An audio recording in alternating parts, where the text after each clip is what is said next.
Olá, graça e paz a todos. Estamos dando continuidade a mais uma aula do nosso módulo sobre a matéria Compreendendo a Bíblia. Nessa última aula, nós vamos tratar do quesito aplicação. Durante esse módulo, nós temos estudado sobre a questão da observação, da interpretação e da aplicação. Nas primeiras aulas falamos sobre a observação, que envolve a leitura, que envolve a análise do texto, partindo da leitura, partindo de perguntas que nós fazemos para o texto. Depois nós passamos para o momento da interpretação, onde nós buscamos compreender o significado do texto. E aí passei para vocês técnicas de interpretação, técnicas de análise. Falei sobre a necessidade de analisar os contextos, falei sobre os contextos que estão presentes no texto da Bíblia, né? Os contextos internos, que são o contexto imediato e o contexto remoto. Depois falei também sobre os outros contextos que são externos, contexto histórico, geográfico, cultural, teológico, linguístico. E depois, por fim, também falei sobre a necessidade de adquirirmos materiais, de consultarmos fontes secundárias para a nossa pesquisa, ok? Bom, hoje nós vamos falar um pouquinho sobre aplicação, ou seja, como nós devemos trazer o texto para a nossa própria vida. Até porque a palavra de Deus, ela não produz fruto quando ela é entendida, mas ela produz fruto quando ela é aplicada, quando ela é vivenciada, quando ela é praticada. E o que era aplicar a palavra de Deus? Aplicar é trazê-la para a vida, é vivenciar aquela determinada ordem, aquele determinado mandamento, aquele determinado ensino. Então, diante disso, nossa tarefa ela é dupla. Primeiro, nós devemos nos envolver com a palavra de Deus por nós mesmos, através da nossa pesquisa, do nosso próprio estudo. E aí nós precisamos permitir que a palavra nos envolva. Ou seja, nós precisamos deixar que a palavra agora, ela norteie a nossa vida, ela direcione os nossos pensamentos, ela nos conduza para onde ela quer nos levar. E isso vai ter como resultado uma diferença permanente, uma diferença visível, uma diferença transformadora no nosso caráter, na nossa conduta, assim como também na vida daqueles que nos ouvem. Nós precisamos lembrar sempre do exemplo que nós encontramos no livro de Esdras, capítulo 7, verso 10, onde o texto diz que Esdras se dispôs a buscar a lei do Senhor e a praticá-la e a transmitir aos filhos de Israel. Ou seja, Esdras ele buscou estudar a lei, conhecer a palavra de Deus. Em segundo lugar, ele colocou em prática em sua própria vida e isso lhe conferiu autoridade para que ele ensinasse aos filhos de Israel, para que ele ensinasse a comunidade de Israel. Então, nessa aula nós vamos ver alguns passos para que nós possamos fazer uma boa aplicação do texto bíblico estudado. Então, o primeiro ponto que eu quero tratar com vocês é o conhecimento. Para que possamos fazer uma boa aplicação, é necessário que nós venhamos a conhecer o texto bíblico e provavelmente você já o conhece se você aplicou os outros 3 princípios, que é o princípio da observação e o princípio da interpretação. Então é de fundamental importância que antes de chegarmos na aplicação, nós tenhamos trabalhado esses 2 princípios, a observação e a interpretação, esses 2 métodos, para que possamos fazer uma boa aplicação, porque a gente precisa conhecer o texto. Às vezes eu percebo que pessoas elas fazem aplicações de um texto da qual o texto não sugere isso, ou ele não tem essa aplicação. Muitas vezes também vejo pessoas fazendo primeiramente a aplicação e depois tentando procurar um texto bíblico para que valide as suas ideias. Não. Nós principalmente quando nós formos trabalhar a questão da exposição de um texto da Bíblia, nós precisamos entender que nós nos tornamos reféns do texto, que nós estamos submissos ao texto. Se você enxerga no texto das Escrituras as palavras de Deus, então você precisa se submeter ao texto. E a partir de então nós fazemos a aplicação para a qual o texto nos aponta, entendeu? Então é de suma importância conhecer primeiramente o texto bíblico. Em segundo lugar, é importante nós conhecermos a nós mesmos. O autoconhecimento vai nos levar, aliás, a aplicar esse texto na nossa própria vida e a nos identificar com ele, ver o que ele está tratando na nossa própria vida. É importante entender que ao me conhecer, eu vou compreender como também eu devo transmitir essa mensagem a outras pessoas. Então a verdade das Escrituras, elas passam primeiramente pela minha própria vida, para que depois elas possam ir ao encontro de outras pessoas. Em terceiro lugar, é de suma importância que nós venhamos a conhecer os nossos ouvintes, aqueles a quem nós vamos transmitir a mensagem.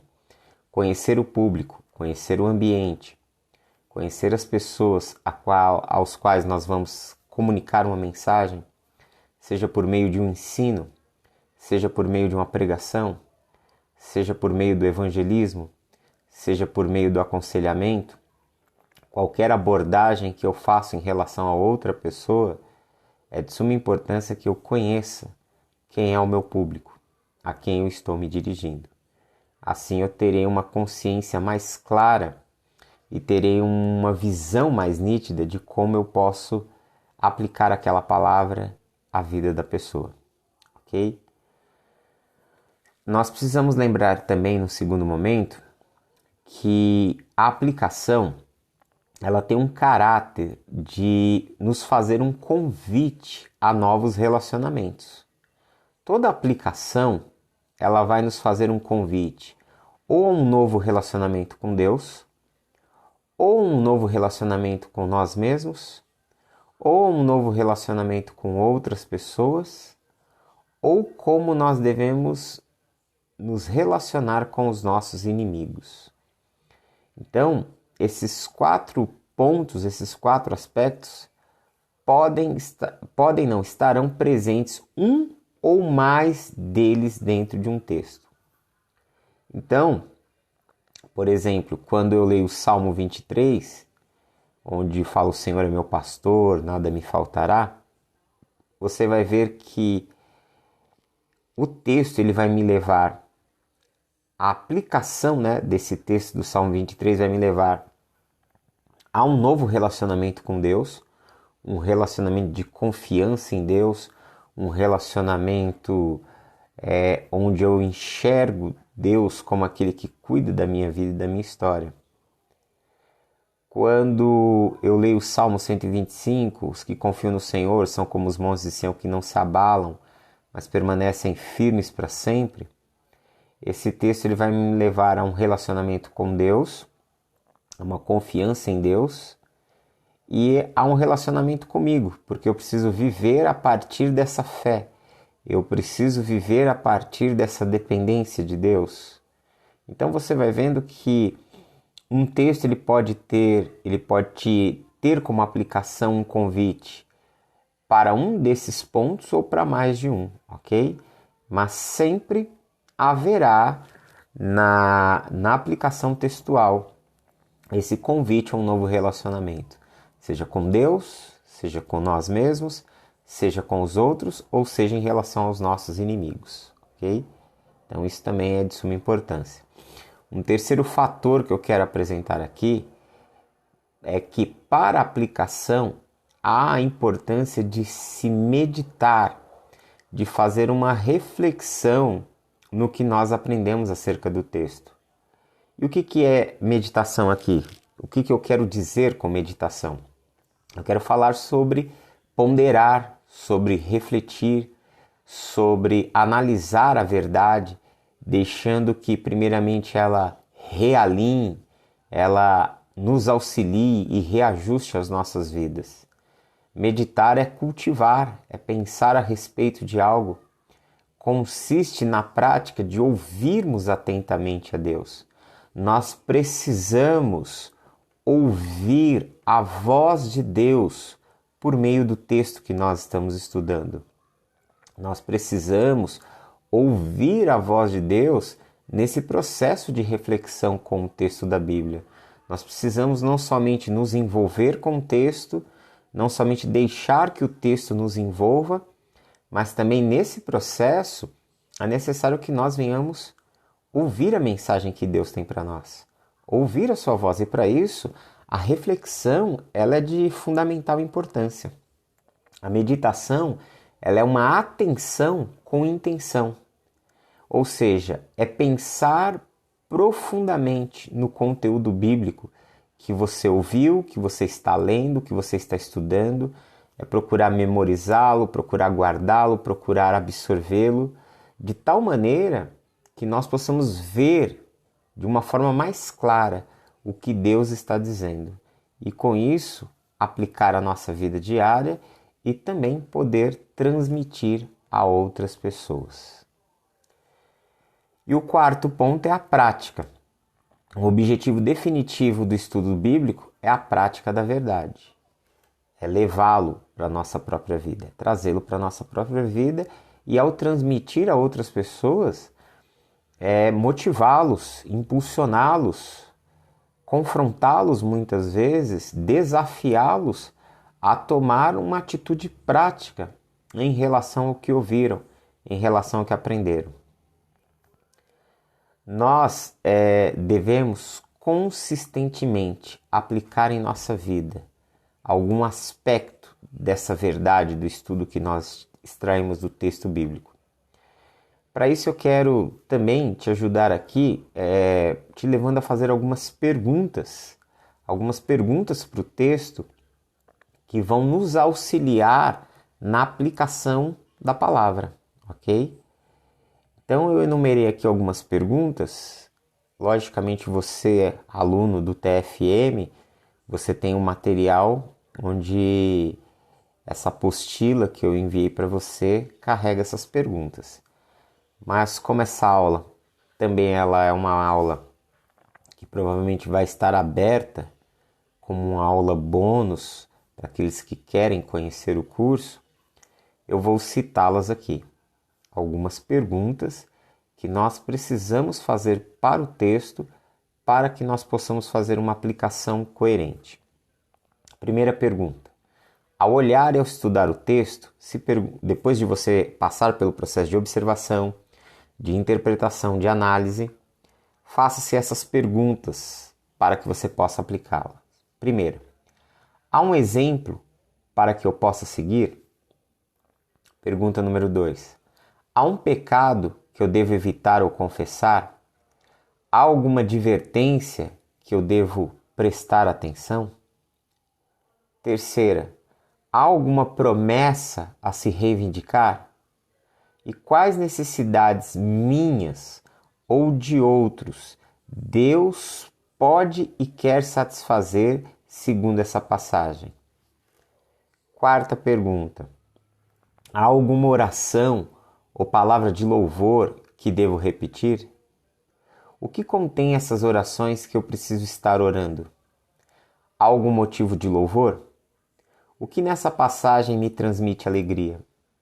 Que nova compreensão eu recebi da grandeza e da bondade de Deus? Quinta pergunta, há algum mandamento para eu obedecer? Qual? Sexta pergunta, há alguma condição que eu preciso atender? Sétima pergunta, há algum versículo que eu preciso memorizar?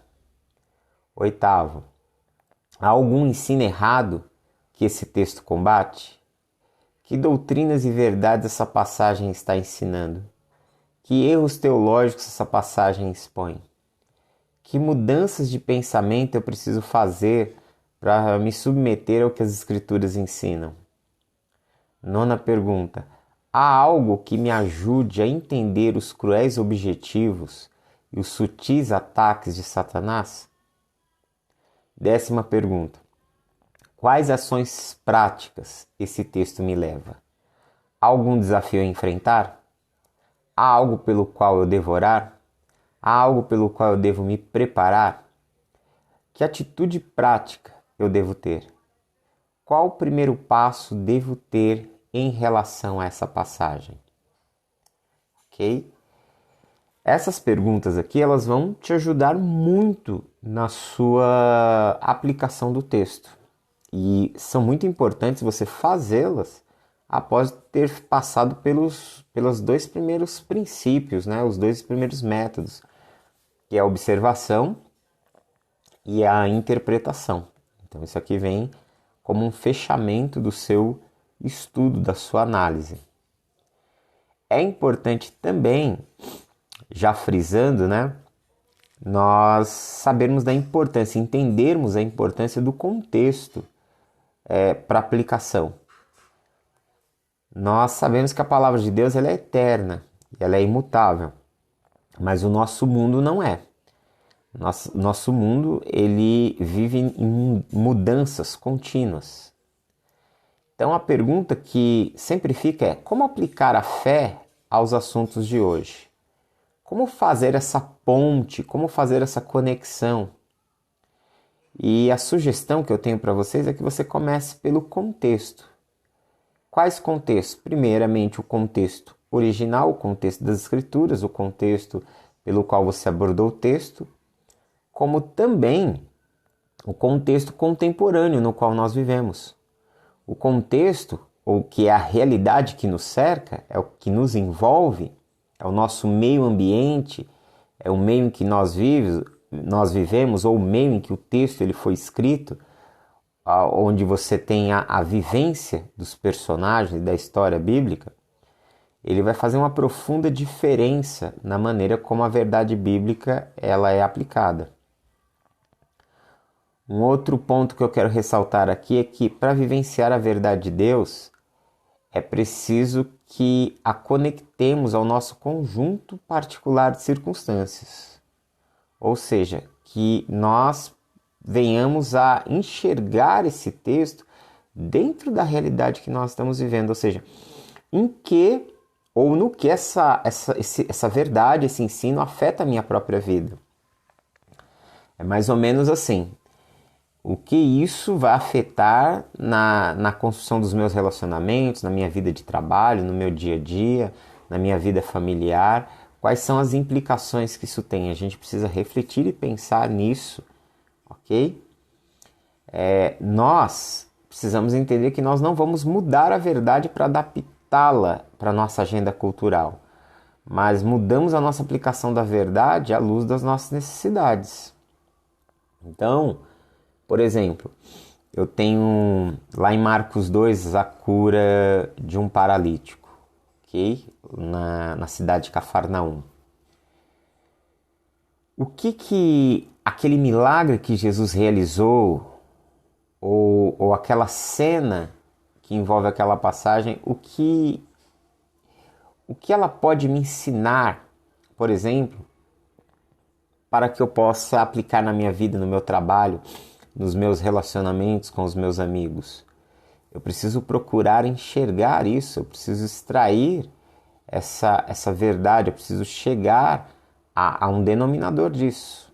Então, para isso é importante eu conhecer o contexto da passagem e também conhecer o contexto da nossa própria vida, do mundo que eu vivo, do momento que eu vivo, ok? Com isso a gente vai ver a importância do contexto no processo de interpretação, no processo de aplicação. Então, nesses 2 momentos, tanto na interpretação, o contexto bíblico ele é de suma importância para que eu entenda o texto, mas na aplicação, o contexto que eu vivo, a sociedade que eu vivo, o momento que eu vivo, também ele é de suma importância para que a aplicação ela possa ser coerente mesmo. Eu sei que, por exemplo, Nós sabemos que Jesus tem poder para curar, nós sabemos que Jesus tem poder para restaurar.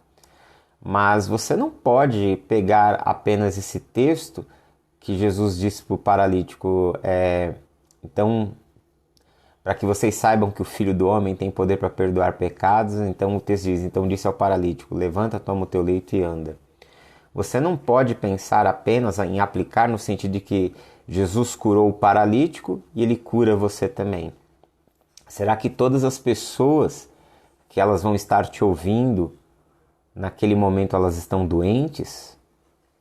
Elas estão ali debilitadas fisicamente? Então existem outras realidades que cercam o texto. E existem muitas outras realidades que cercam o momento que nós estamos vivendo. Então nós precisamos fazer aplicações coerentes, mas ao mesmo tempo aplicações inteligentes. Aplicações que consideram a realidade onde nós estamos, a realidade que nós vivenciamos. Para isso, é de suma importância você entender a sua própria cultura. Assim como nós buscamos uma visão do contexto antigo, nós precisamos buscar uma visão do nosso próprio contexto. Onde estão os pontos de urgência na nossa sociedade? Onde estão os verdadeiramente necessitados da verdade bíblica? Quais as dinâmicas culturais que fazem a prática da verdade bíblica difícil e às vezes aparentemente impossível? O que influencia as nossas atitudes, os nossos comportamentos espirituais? O que os apóstolos diriam se estivessem escrevendo para as nossas igrejas no dia de hoje? Onde Cristo seria ativo? Onde Cristo exerceria o seu ministério se ele estivesse vivendo entre nós atualmente? São questões que precisamos considerar. No mundo acadêmico hoje, tem crescido cada vez mais a divulgação de uma disciplina chamada de exegese cultural. A exegese cultural ela sempre foi uma questão mais voltada da ciência da sociologia, porque a sociologia ela tem como premissa estudar a sociedade, o comportamento humano de uma forma coletiva. E hoje nós, muitas vezes no ambiente teológico, no ambiente acadêmico, nos utilizamos de uma ciência sociológica, de um aspecto da ciência sociológica que é a exegese cultural, para que nós possamos avaliar a nossa sociedade, para que possamos entender a mente, a cabeça da nossa cultura, do mundo em que nós vivemos, para que nós possamos fazer uma ponte coerente, uma ponte eficaz para transmitir a verdade de Deus. Você pode até duvidar. Você percebe que hoje, quando você ouve uma pregação, você consegue perceber que há muito mais aplicação do que até mesmo ensino do texto bíblico. Em alguns grupos evangélicos, algumas comunidades, você tem mais ensino do que aplicação. Por exemplo, as igrejas históricas sempre penderam mais por um conteúdo mais maciço, mais profundo do texto e menos para essa questão da aplicação. As aplicações eram poucas dentro de um sermão. Nas igrejas modernas, pentecostais, neos, comunidades, na pregação hoje em dia, na verdade, para ser mais sincero, para ser mais exato, aliás, você vê um conteúdo de aplicações muito maiores do que de análise de texto. Até porque as pessoas já entendem dessa necessidade das pessoas trazerem para a sua própria vida.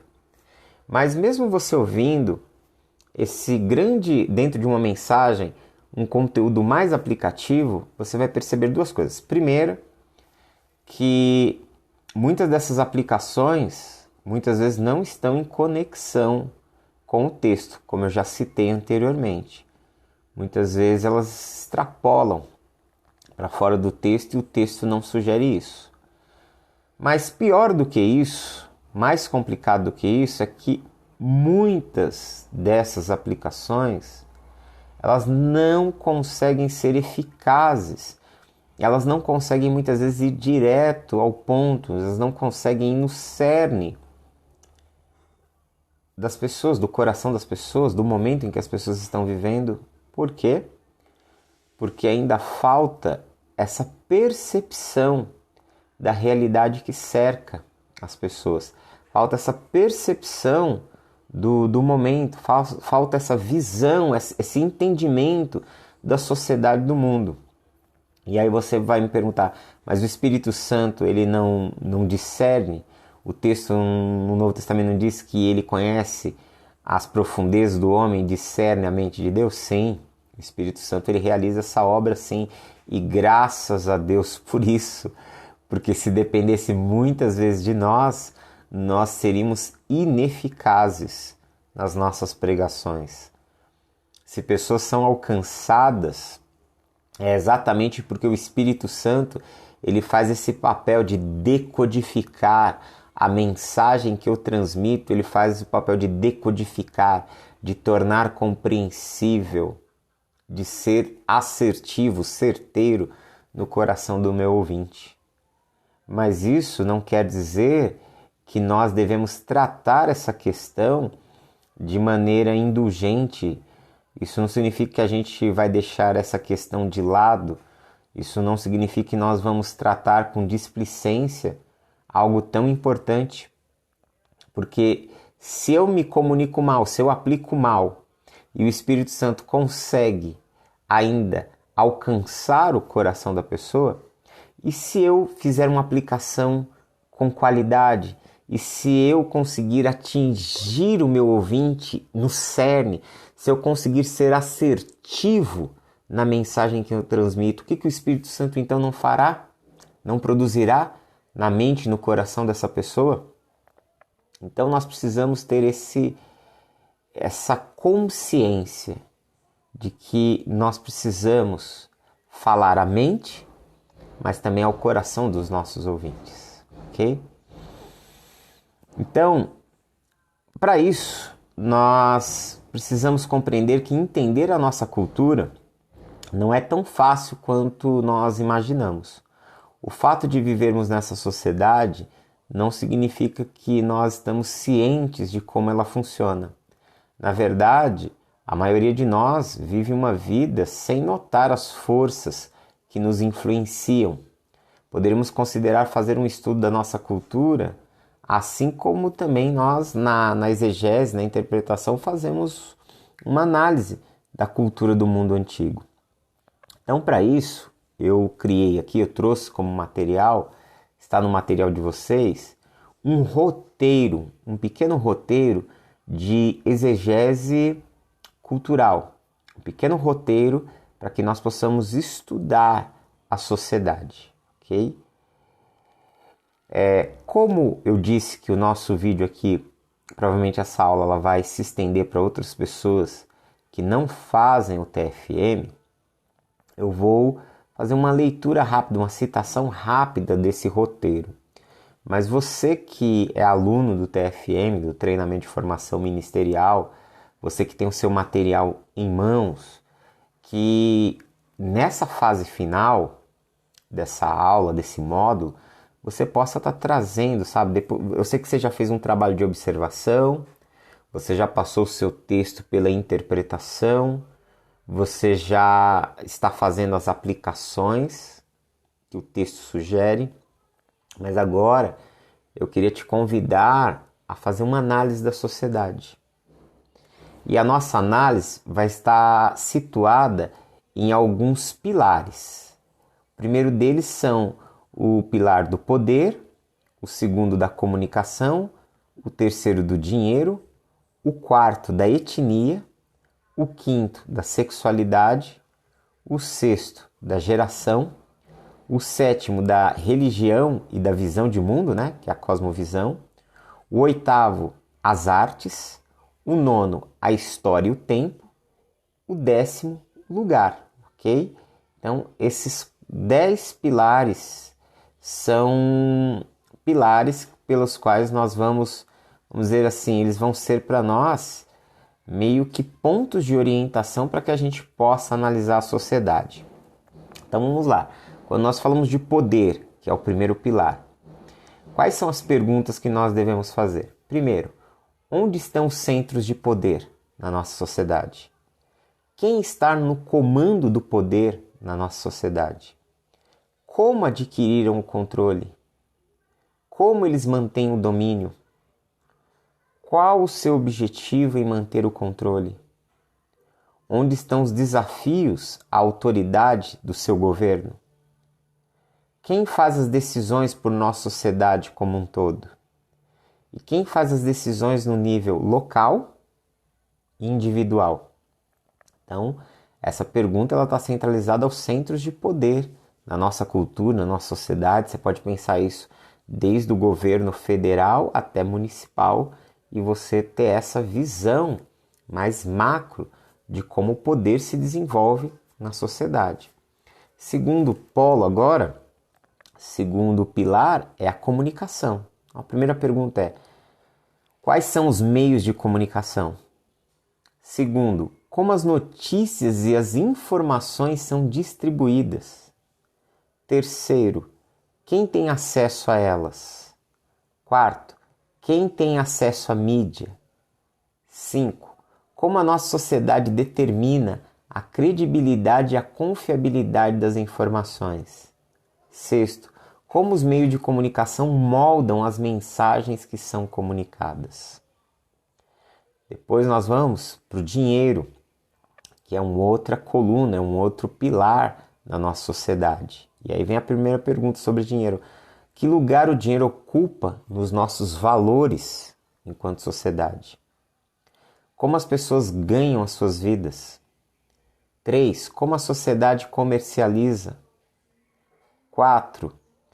Que bens são cambiados, ou seja, são trocados? Quais são os bens de troca na nossa sociedade? 5. Quais são os meios de transporte? 7. Como as pessoas se locomovem? 8. Que recurso nós possuímos? Que recurso nós não temos? É uma outra pergunta. E por último, quais os empreendimentos tecnológicos da nossa sociedade? E aí fechamos o nosso olhar sobre a questão do dinheiro. Depois nós vamos para o quarto pilar, que é sobre etnia. Primeira pergunta: que pessoas compõem a nossa cultura? Segundo, de onde vem? Terceiro, que história e valores trazem? Quarto, como nossa sociedade é organizada socialmente? Quinto, como é estratificada? Sexto, como é determinado o status na nossa sociedade? Quem é que tem status? Quem é que tem posição na nossa sociedade? Depois, quem está no topo da pirâmide e por quê? Depois, quem está na base da pirâmide e por quê? Depois, quais são as barreiras e os problemas raciais com que as pessoas têm de enfrentar em nossa sociedade? Como isso afeta a nossa vida diária? E por último, que tradições e valores caracterizam as várias subculturas, ok? Aí nós fechamos o pilar étnico, né? O pilar que envolve a sociedade. Depois, em quinto lugar, vem a sexualidade. Aí vem a pergunta: qual o papel do homem e da mulher na nossa sociedade? Segundo, como os sexos se relacionam? Terceiro, que problemas confrontam cada um desses grupos, né, desses gêneros? Quarto, quais os desafios em relação à identidade de gênero que tem se enfrentado hoje na nossa sociedade? Por que isso está acontecendo? E última pergunta: quais falas em relação à identidade de gênero têm moldado a nossa cultura? Ok? São perguntas bem atuais, são questões que envolvem muitas discussões até mesmo, ok? Então você fazendo essa análise, olha como a sua visão de mundo, como a sua visão da cultura e da sociedade, ela vai se tornar extremamente ampla. Aí vem o sexto pilar, que é as gerações. Aí a primeira pergunta: qual o valor que a nossa cultura atribui à família? Segundo, como as famílias são estruturadas? Terceiro, Quem são as famílias chaves? Onde moram? Quais são as suas histórias? Como mantém a influência? Quarto, como o poder é passado de geração em geração? Quinto, como a vida escolar e social, como é a vida, né, escolar e social dos jovens? Sexto, o que se ensina a eles, o que é atribuído, o que é ensinado a eles. E última pergunta, como uma pessoa se torna adulta na nossa cultura? O que caracteriza um adulto? Qual é o processo de se tornar adulto em nossa cultura? E aí vem o sétimo pilar, que é religião e visão de mundo, cosmovisão. A primeira pergunta é: quais as religiões dominantes no nosso país, na nossa sociedade, ou no nosso município, ou na nossa cidade? De onde vieram? Em que condição se encontram nesse exato momento? Quais são as suas características? Que grupos religiosos estão crescendo rapidamente e por quê? A partir de que suposições filosóficas as pessoas agem? Que ponto de vista têm sobre o mundo e sobre a vida? Que exposição essa cultura teve ao Evangelho e qual tem sido a sua reação? Oitavo pilar, artes. Primeira pergunta, que tipo de artes nossa cultura produz? O que a arte nos diz sobre nós mesmos? Terceiro, o que a arte diz sobre o mundo ao nosso redor? Quarto, que lugar damos ao artista em nossa sociedade? Aí vem o nono pilar, que é a história e o tempo. E aí vem as perguntas: que lendas e mitos nos foram transmitidos? Que histórias são contadas repetidamente? Terceiro, quem escreve a nossa história? Quarto, que histórias não nos foram contadas sobre nós mesmos, sobre o nosso país? Quinto, qual o ritmo de vida da nossa sociedade? Sexto, como as pessoas medem o tempo? Sete, que lugar damos aos idosos? Oitavo, o que as crianças representam em nossa sociedade? Nono, quem representa as crianças? Dentro do que elas representam? Qual o papel dos representantes das crianças em nossa sociedade? São representadas por quem e como? Okay? Depois, o décimo pilar fala sobre lugar. Aí vem a primeira pergunta: onde a nossa cultura está situada geograficamente? Que parte do mundo nós estamos, né? Segundo, que fatores topográficos, né, climáticos influenciam o nosso dia a dia? Terceiro, quão versáteis somos em relação às outras sociedades, ou seja, o quanto nós estamos avançados em relação às outras sociedades.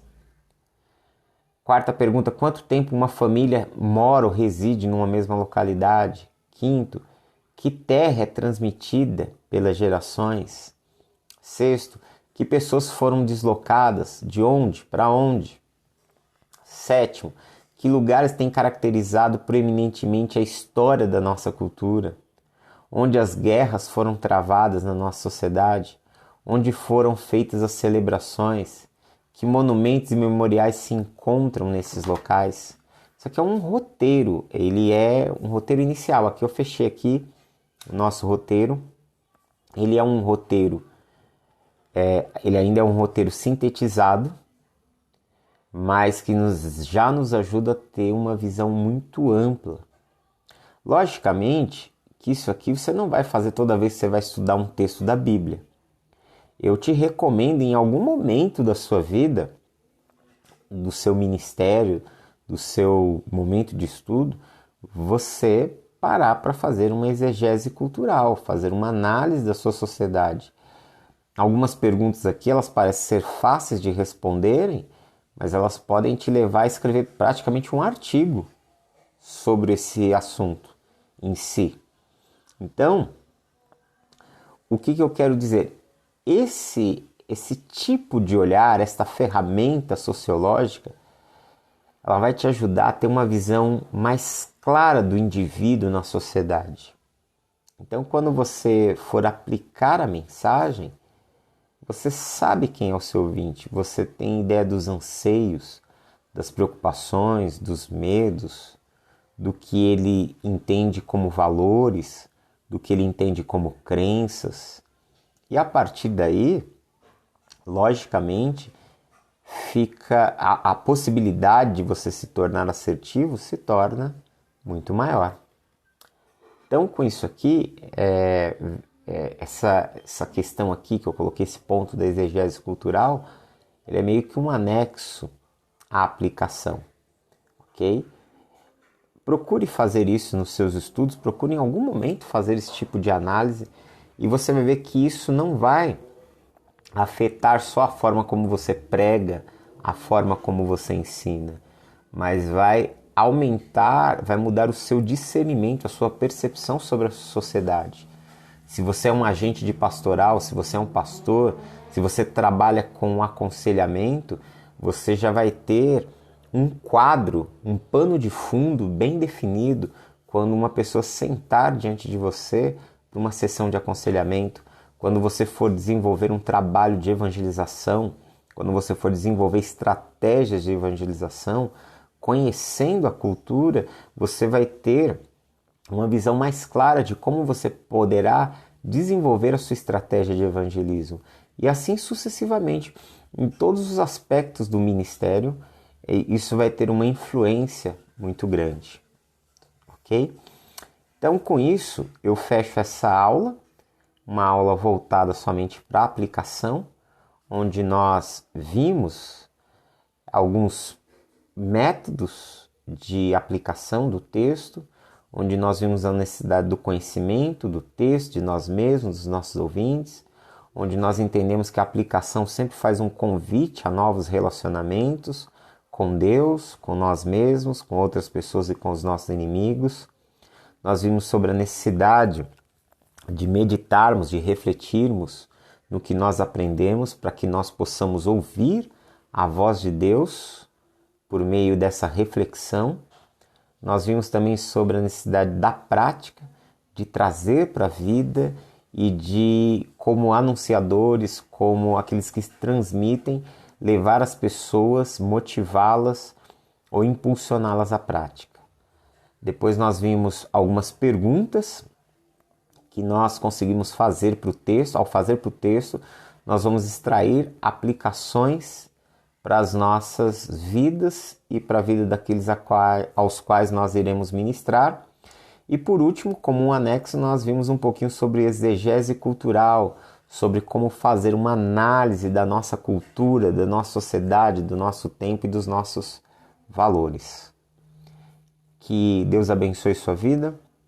Nós estamos fechando esse módulo aqui, que você possa, como o próprio tema da aula sugere, colocar em prática, aplicar todo esse conhecimento na sua vida e no seu ministério, e certamente isso fará uma diferença significativa em todo o seu trabalho.